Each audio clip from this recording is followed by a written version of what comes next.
everyone, welcome back to the quick tech tutorial. Today for this video of quick tech, I will be showing you how you can log in into the Bigo account of yours.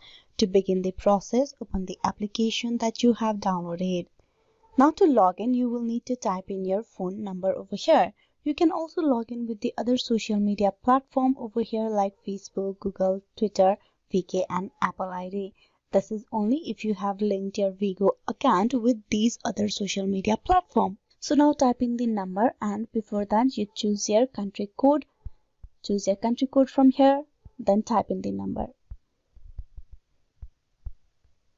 Once you do that, tap on next. Now you will need to type in the password. Type in the password and then tap on login.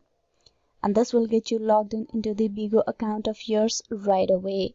So this is how you can log in into the Bigo account. Hope this video was useful. Please like and subscribe the quick tech tutorial. Thank you for watching till the very end.